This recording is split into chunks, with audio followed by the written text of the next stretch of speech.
Bueno, es una pregunta infinita y por lo tanto voy a hacer una presentación extraña, no convencional. Muy bien. Más que nada porque me gusta ver el pasado mañana. En primer lugar, es el Día Mundial de la Alimentación, por lo tanto es un día felicitario para todos los que formamos parte de la cadena, que entre agricultores, industria, distribuidores, logistas, empresas que os dedicáis a dar servicios y suministros al sector, pues conformamos posiblemente el mayor sector económico de España, por encima del 12% del PIB, incluso mayor que el turismo, si os consideramos también a vosotros. Y en cambio estamos sometidos siempre a la duda de que somos un sector que nos estamos desvaneciendo y además desconocido. Mi planteamiento es un planteamiento, si queréis, más de contemplar la sociedad. En los años 20 del siglo pasado hubo un pensador izquierdoso italiano llamado Gramsci, que vino a decir que cuando una sociedad declina y la que emerge todavía no es visible, se crea una zona de penumbra que se llena de monstruos. Bueno, la Edad Media estuvo durante 10 siglos inmóvil en una sociedad piramidal, donde arriba estaba el rey y el obispo, y todas las noticias las escribían los curas en los conventos, con lo cual no había libertad de expresión, eran todos fakes, y de repente llegó Gutenberg, una tecnología de la información que convulsionó la sociedad y al final produjo el cambio. Y vino el Renacimiento en las artes y vino una época llena de monstruos. Una época que duró 2 siglos, de guerras de religión, los Torquemada, los Calvino, es decir, un lío, hasta que la sociedad se solidificó en un nuevo orden, que fue el orden democrático, la sociedad moderna que llamamos. Exactamente lo mismo nos está pasando ahora.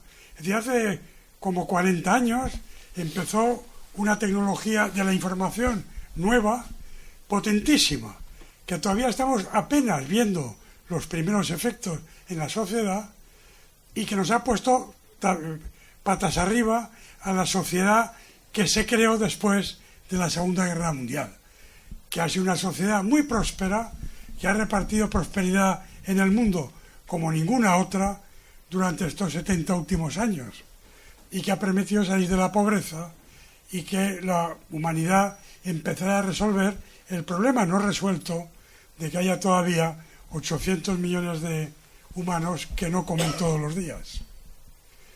Se llamó globalización.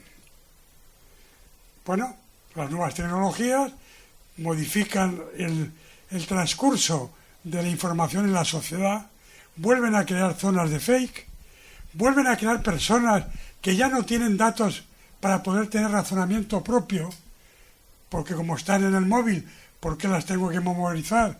Entonces, en nuestras mentes dejamos de acopiar datos, con lo cual dejamos de pensar y nuestro pensamiento es ocupado por el fanatismo de las creencias y por lo tanto somos manipulables.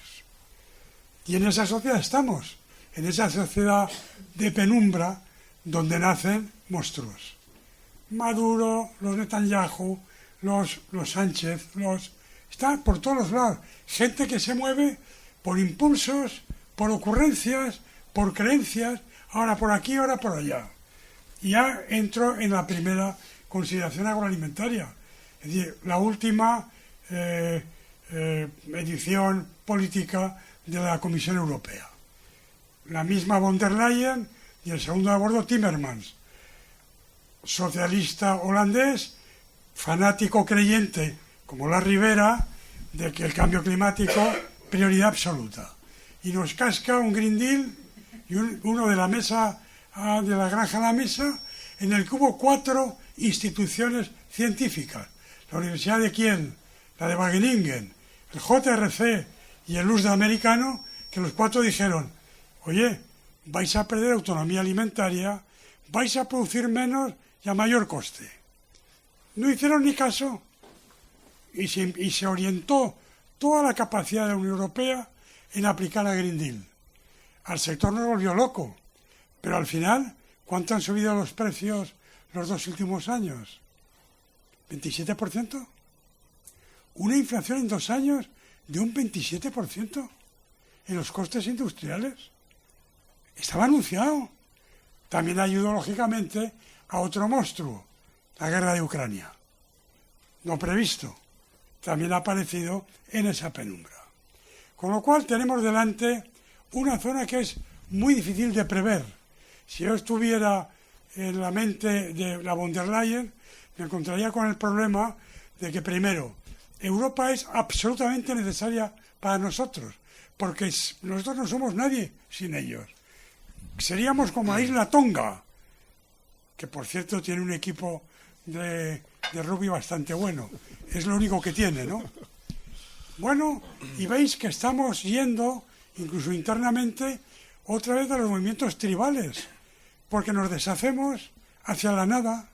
Necesitamos a Europa, una Europa fuerte, una Europa que sepa a dónde va, que es lo que hablaba, no sé si Alejandro lo decías tú, de Draghi. Bueno, el informe de Draghi yo me he leído la primera parte, que son 68 páginas. Solo cita una vez al sector alimentario cuando habla de autonomía alimentaria. No lo cita más. Pero yo como industria me quiero entender que hay muchas zonas transversales que me son aplicables.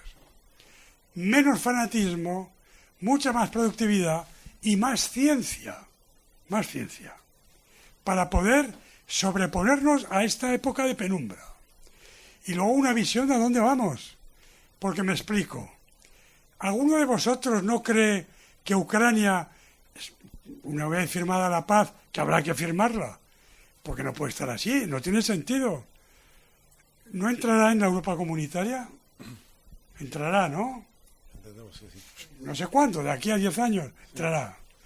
Y es una potencia en cereales, una potencia que no tiene competencia, y menos en los secanos españoles. Bueno, alguien tenía que estar pensando en Europa qué hacer con los secanos que hoy día producen cereales que dentro de 10 años no van a poder producirlos. Yo preguntaría, ¿alguien lo piensa? Pues deberíamos estar pensando en eso, porque es la preparación de cómo alimentaremos en el futuro. Europa seguirá siendo una potencia alimentaria, pero a lo mejor los productos se producen de otra forma. Entonces tenemos que buscar nuevamente una especialización para el sector alimentario español, que puede ser perfectamente nuevamente ganadería y regadío. Pero no menos regadío, como siguen pregonando los Rivera de turno, sino en una visión a medio y largo plazo que hoy día nadie tiene. Vale, pasamos a la zona de penumbra. Habrá una sociedad que emergerá. Y yo sinceramente espero que esa sociedad sea enormemente mejor, enormemente más justa, muchísimo más equilibrada, y será de alguna forma el progreso que siempre la ciencia y el conocimiento ha aportado a la sociedad, porque la sociedad avanza gracias a las tecnologías, simplemente que las tecnologías hay que gestionarlas adecuadamente y hay que aprender, y es lo que todavía nos está costando. Yo veo a mi alrededor y no veo que nuestros políticos tengan suficientes luces para gestionar lo que está viniendo. Pero ya vendrán otros que lo harán. Y espero que con sentido común, para que pueda haber esa época de prosperidad, en el que hay una agricultura, ¿por qué no? Como decía Alejandro, con un libro francés, que además yo recomiendo que se lea, porque tiene ideas muy novedosas, que sea una agricultura, porque no sin agricultura, sin agricultores. Yo conozco ya un experimento que está haciendo en China, en Shanghái, de 1.500 hectáreas, absolutamente robotizado y gestionado desde la nube. Bueno, va a estar eficaz el año 25. Vamos a ver cómo funciona. Pero eso puede ser lo que sea, lo que nos venga cuando emerja esa sociedad que todavía no vemos. Bueno, yo como tenemos que, entiendo, tenemos que asimilar, la verdad es que es un discurso, bueno, creo lleno absolutamente de contenido que creo que nos ayudará a todos a pensar más, ¿no? Que es lo que en una en una sociedad llena de información, como tú has comentado, quizá cada vez pensemos menos, ¿no? Como punto un poco de luz y positivo, que hablábamos antes también de los que vienen por detrás, ¿no? Me pasaban ayer los datos de corte de la universidad y creo que, la nota más alta de cortes industriales, la segunda es ingeniero agrónomo especializado en biotecnología. Algo que, creo que es hacia donde vamos, por lo menos en los jóvenes despertamos más interés, ¿no? Y, nos anima a pensar de alguna manera, algo más positivo, ¿no? Siempre que las autoridades comunitarias se pongan las pilas. Vosotros sabéis que toda la biotecnología en Europa se ha gestionado con los pies, absolutamente con los pies. La biotecnología nace en Europa en los años 80, y por motivos ideológicos, nuevamente fanáticos de los verdes, en este caso Greenpeace, empezó una obsesión contra los OGMs, y los únicos tontos que en el mundo se lo creyeron fueron los políticos europeos. Y se prohibieron. En el mundo no. En el mundo, tenéis que ver sociedades, cómo se manejan estos temas. Estados Unidos, etcétera. Temas que desconocemos. En Estados Unidos, cuando tu mascota tiene ya 12 años y se va a morir, llamas a una empresa, viene, toman células de él y al cabo de X meses te dan un clon de esa mascota idéntico al tuyo, para que cuando se mueras tenga un repuesto idéntico. Eso en Europa ni se sabe, ¿no? Ni se sabe. Se podía clonar los toros de Lidia. En vez de salvarlos porque han sido tan buenos, se clonan y tienes 20 toros de Lidia magníficos para cortarles las orejas y el rabo. En Europa todo esto es impensable. Y es impensable absolutamente todo el avance en una de las herramientas tecnológicas que más están aportando y más van a aportar, primero para poder adaptarse al cambio climático, que es una variable que no dominamos y que obviamente es un vector muy potente en la producción de alimentos, pero que nos puede ayudar mucho. Y os podía contar anécdotas, hechos que le están haciendo en algunos países. En China, por ejemplo, se está ya plantando un arroz que es plurianual, que no hace falta arrancarlo, se seca cada año, ya no se seca. Se siembra y por tanto te ahorra agua, te ahorra labores y permanece en el campo 7, 8, 10 años. Gracias a la ingeniería genética. Eso en Europa ni se piensa. Vale. Pero al final, cuando la última época de la von der Leyen en el Parlamento anterior, ya era tal el clamor de que se estén dando premios Nobel porque los instrumentos de precisión para cambiar un gen ya están listos, que dije, hombre, que es que os estáis oponiendo ya sin ningún sentido. No, vamos a hacer un reglamento, y el reglamento se hizo, y los verdes alemanes, coaligados con Scholz y con la von der Leyen, impusieron que ese proyecto de reglamento solo aceptara 20 cambios por cultivo y además no se pudieran patentar.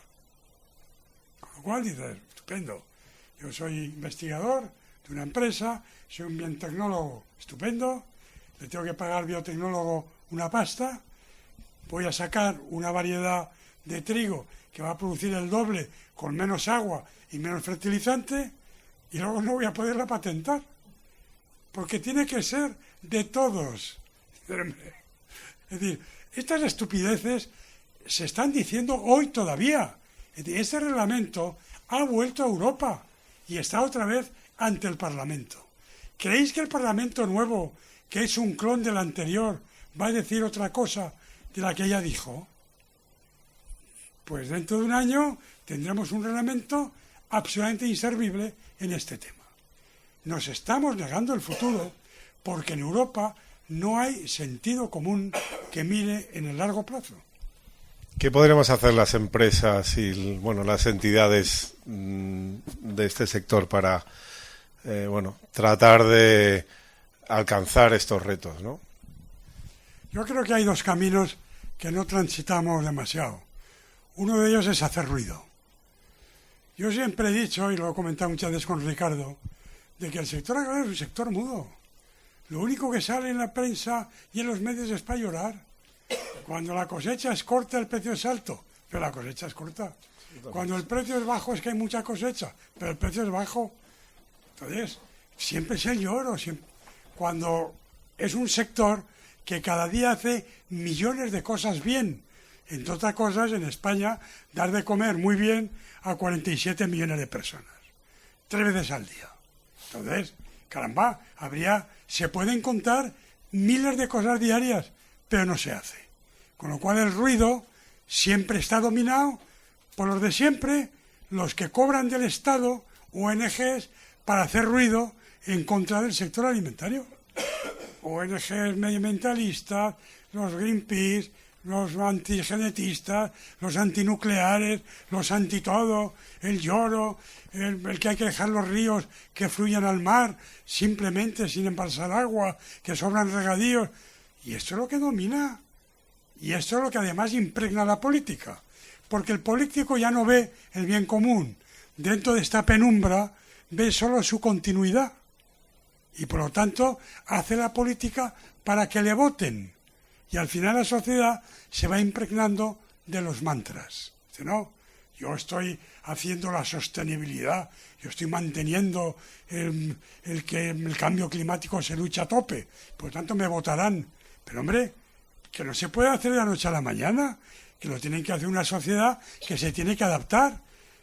No seas autista, porque los gobiernos que tenemos son autistas, incluso en Europa. Es decir, deciden hacer, no, vamos a hablar con los sectores, voy a encarar que me hagan un estudio, a ver, tú, pero ¿cómo tú y tú? Que consulta a la sociedad, no a los que tú quieras, consúltales, consulta a los agricultores, cómo se puede aplicar esto de forma adecuada, que no te envuelva loco con la burocracia, como decía José Antonio, y que además se puede hacer, si no en 3, en 20 años, pero que se haga.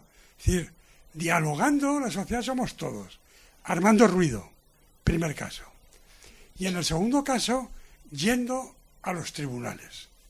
Porque vamos poco a los tribunales, y me explico.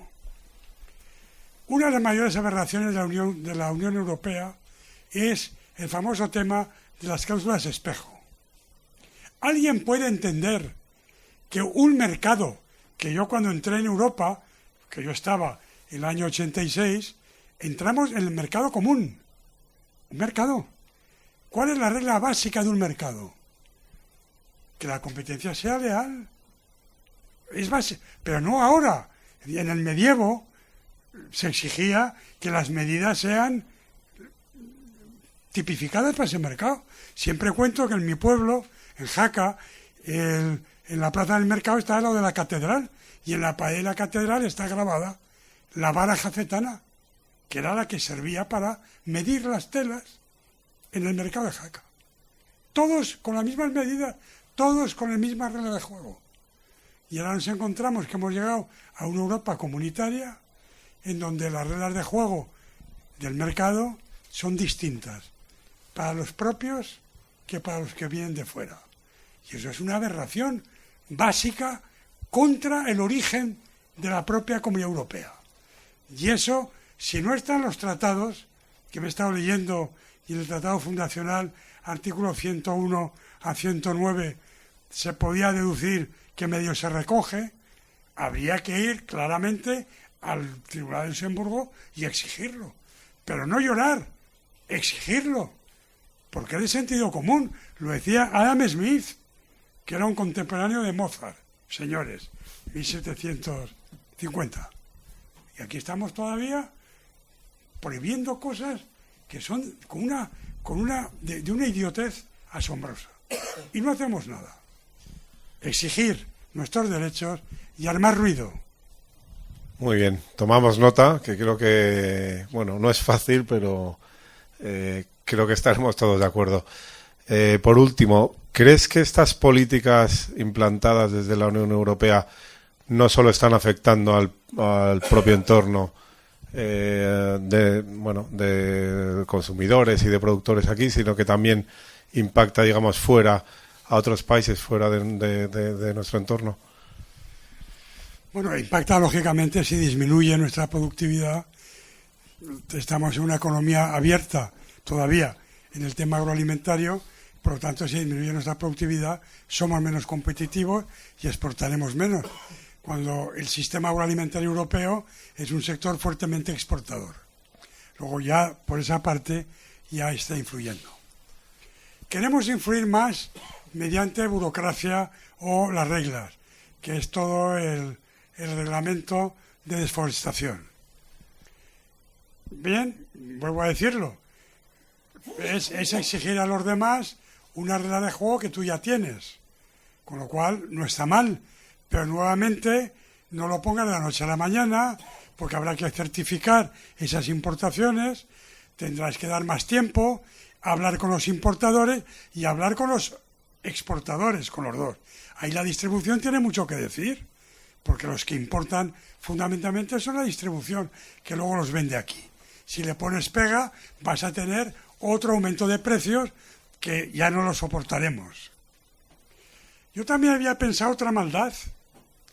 Todo el tema de la lucha contra el cambio climático de Ocikoz, que es el objetivo número 1 de Europa,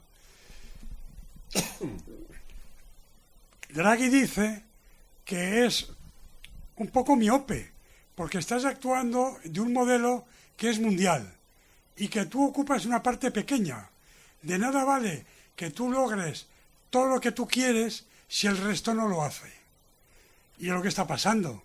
Yo estuve calculando con los datos de la propia Comisión Europea, que son de la ERC, cuál es la emisión de gases de efecto invernadero de todo el sistema agroalimentario español. Emitimos el 0,012% de los gases de efecto invernadero. Repito, 0,012. China cada año aumenta en un 1%. Los gases de efecto invernadero mundiales. Entonces, vale, vamos a suponer que nos liquidamos todo el sistema agroalimentario español. No existís ninguno. Europa levanta el brazo, he ganado, he eliminado el 0,012. China seguirá aumentando el 1%. ¿Qué has hecho? ¿No has hecho nada? No has hecho nada. Nada. Entonces, ¿no sería mejor empezar a poner pegas a China diciéndole, oye, como sigas subiendo un 1% anual, te dejo de importar? ¿Se atreverá Europa? Me temo que no. Me temas que no, ¿verdad? Entonces, ¿por qué esa ley de masoquismo de fustigarnos a nosotros mismos para nada? Estos son los planteamientos que a mi juicio se tenía que hacer la Unión Europea, los comisarios y el Parlamento Europeo. Bueno, uno de los retos también de la Unión Europea es conseguir ser autónomos energéticamente y por supuesto también tener nuestra seguridad alimentaria garantizada, ¿no? Te lanzo una pregunta vinculada también con la política europea. ¿Piensas que Ursula von der Leyen tiene todavía algo guardado para garantizar el poder mantener a nuestro sector productivo dentro de la Unión Europea en los próximos años? ¿Tendrá algo escondido? No me ha traído la bola de cristal, con lo cual te puedo contestar un poco. Yo confío poco en ella, pero yo creo que es una gran mimetista. Es decir, que tendrá la suficiente inteligencia para adaptarse a los cambios. Europa ha cambiado y está cambiando. Aunque la Comisión Europea y el Parlamento es una fotografía de un momento determinado, dentro de ese cambio de penumbra se está produciendo un cambio, un corrimiento político en Europa muy importante. Y la Europa que puede haber en cada país dentro de 5 años puede ser que dé una fotografía que no se case con el Parlamento, con lo cual puede haber ahí una disfunción importante. Y yo sí que creo que la von der Leyen no tendrá más remedio que irse adaptando a los cambios políticos que se van produciendo en los países. Y son países que, lógicamente, exigen un parón en muchas políticas, en la política inmigrante y en la política contra el sector agrario y contra el medio ambiente. Con lo cual yo sí que puedo esperar que se vaya adaptando, modificando, paliando o deteniendo algunas de las cosas que están en marcha y que sinceramente yo creo que no iban a ningún lado. Luego, no creo que tenga un as en la manga, pero sí que le creo capacidad de adaptación para poder seguir adaptando dentro de esta penumbra a los cambios que vayan apareciendo. A mí me fastidia estar hablando de estos términos en un sector que hoy día da de comer a 7.000 millones y que el año 2050 tiene que dar de comer a 10.000. ¿Qué sector industrial, productivo, económico podría estar más satisfecho de estar ante un crecimiento de la demanda como el nuestro? Pues teníamos que estar siendo felicitarios, contentos, lo hemos hecho bien, hemos sabido el surfear las olas que han venido, lo hemos hecho bien hasta ahora. Es decir, ¿por qué no nos dejan seguir haciéndolo bien? Que estamos de acuerdo, como decía José Antonio y Alejandro, que sí, que hay nuevas reglas de juego que hay que aceptar, pero que no nos ahoguen, que tenemos futuro, que nos dejen que las diseñemos la aplicación nosotros, que no somos malos y que la naturaleza siempre nos ha gustado.